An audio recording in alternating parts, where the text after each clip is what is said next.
Welcome to Quality Control. It's that time again. The weather is cooling, the leaves are falling, and the wind is blowing. It's pumpkin time. We've only covered a few topics here on Quality Control, and vegan is one of them. Pumpkin is definitely vegan. Another thing that's vegan, another thing we cover on this show is beer. It's pumpkin beer season. And we got a hold of an Elysian pumpkin pack, and it's a variety pack of beers brewed with the fall season in mind, and a couple of pumpkin beers as well. We also got a hold of some Atomic Pumpkin from New Belgium Brewing out of Colorado. We are going to sample each one of these out of a glass because our fancy plastic glasses suffered a cataclysmic end last weekend. But it was a fun weekend. It was a fun weekend. You're breaking the new fire pit. It was a late night. So, what are your overall thoughts about pumpkin beer? Pumpkin beer, to me, is almost a novelty. It's something I don't want to drink all year round, but I do enjoy, in moderation, pumpkin beer.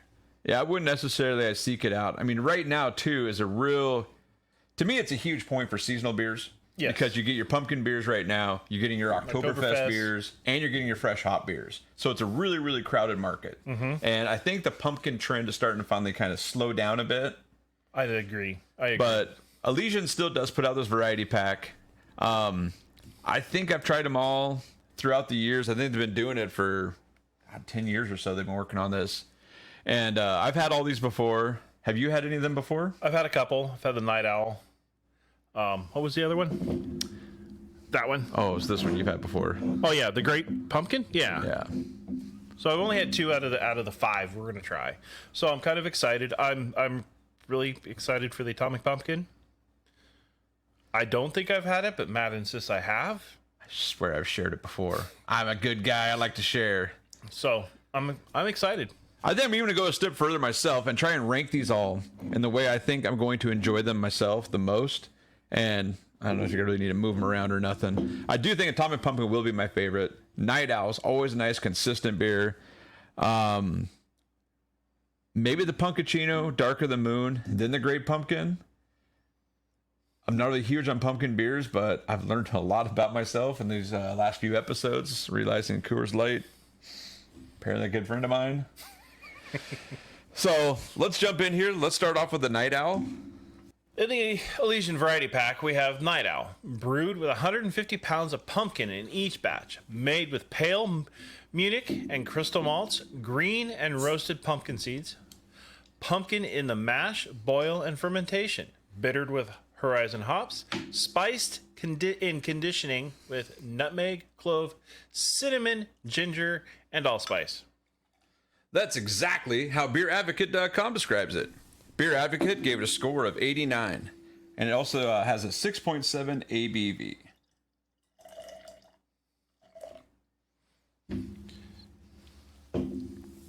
Color doesn't seem pumpkin-y. It's got a nice, fall, that amber kind of color.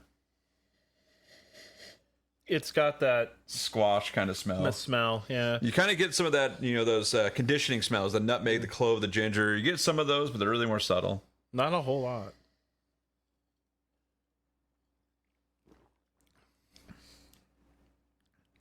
Yeah. It doesn't really smack you in the face with pumpkin. No. It's more well-rounded. It's more of the pumpkin pie flavor versus straight up squash pumpkin. Yeah. All those conditioning smells coming through.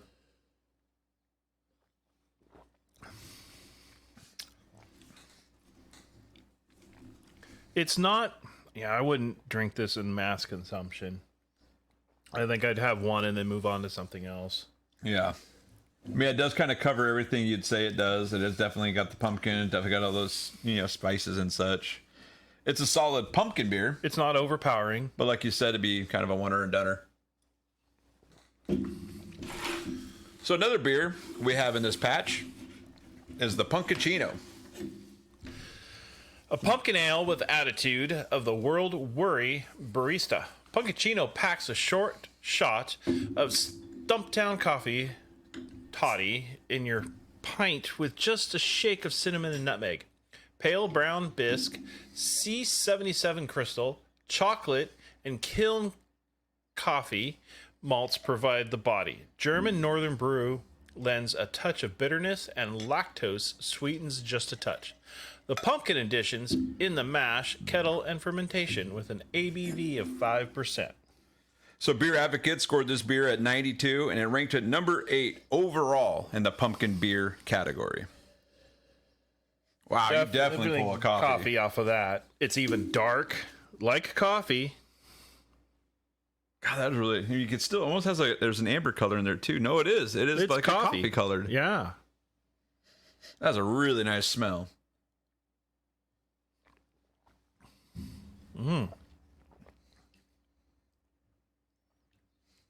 I taste more coffee than anything else. I do, but it is still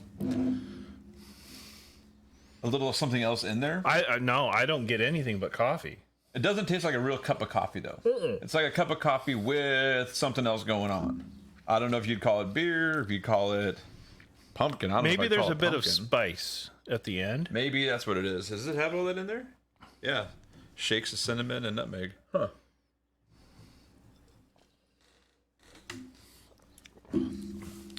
Man, that is quite pleasant. Number 3 in this pack is the Great Pumpkin. Ranked just behind Punkuccino at number 9 and also scored at 92. The Great Pumpkin was the world's first imperial pumpkin ale. Brewed with pale, Munich, Cara Hell, Cara Vienne, Cara Munich, and C45 crystal malts. Roasted pumpkin seeds in the mash, and extra pumpkin added in the mash, kettle, and fermenter. Spice was cinnamon, nutmeg, clove, and allspice. And it is a whopping 8.2% ABV, but 0 IBUs. That's going to be interesting. No bitterness. Is it going to be sweet? Well, yeah, I think a lot of these pumpkin beers you don't really gear towards IPA stylings anyways. It was just kind of a unique fact that I found with an Imperial being a 0 IBU. Back to the standard beer color. Pale. Nice coloring, though, too. Yeah, it is. Almost a caramel. Man, I get like smells of all the spices. I don't know if it's because we're using the same glass again, but no, it's definitely different. I don't have any coffee smell, so I still got a lot of nice hit of pumpkin though too. Oh, yeah.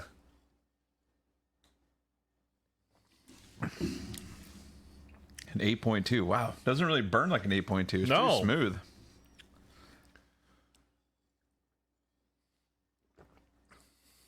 It's pretty smooth, but it doesn't have an over. Does it? It's not overpowering either. It's not overpowering pumpkin. Yeah, it's not kicking your ass pumpkin.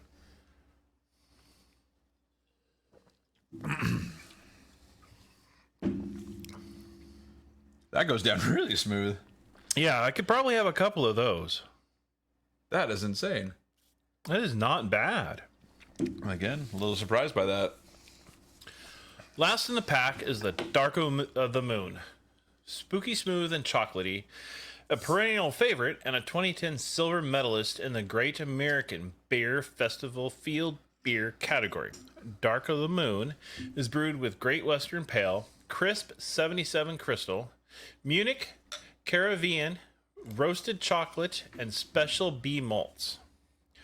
With roasted pumpkin seeds in the mash, pumpkin in the mash, kettle, and fermentation. Bittered with Magnum and finished with Saz and crushed cinnamon. Ooh, this one's definitely dark. A lot of those dark colors. Oh, yeah. This is darker than the coffee one. This is dark as the moon. Wow. Or darker than the O-Moon. O-Moon? It's still got a lot of that spice smell, too, out of it.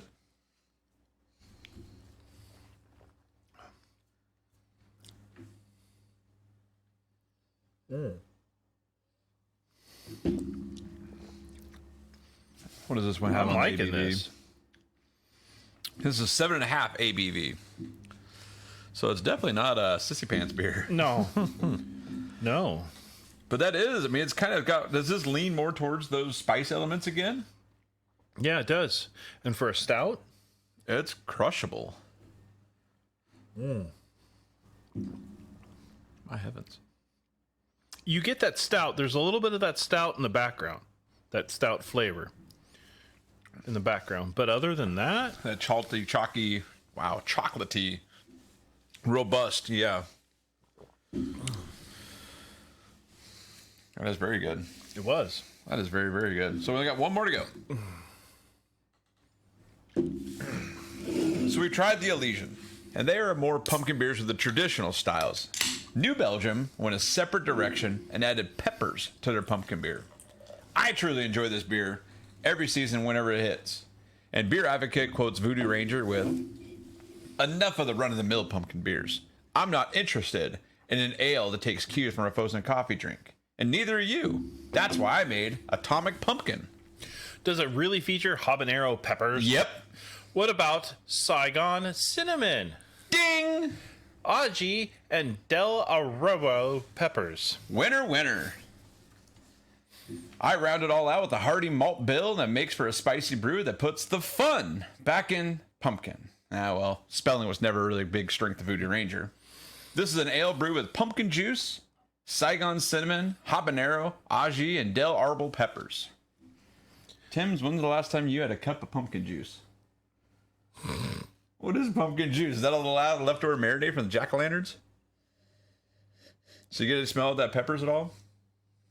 No. I just get pumpkin. No peppers. I get a little smell of the pumpkin, not too much, or the peppers. Definitely does have a pumpkin smell. I don't get any heat.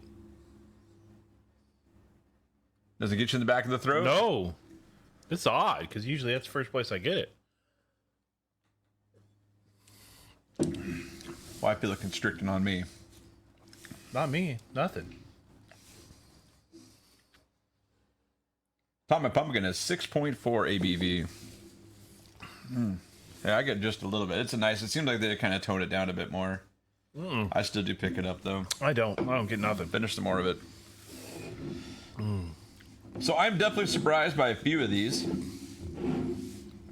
The Great Pumpkin, I think, really impressed me the most. I don't know. That Punkuccino, I think going to Stumptown Coffee, I would be interested to look into that more.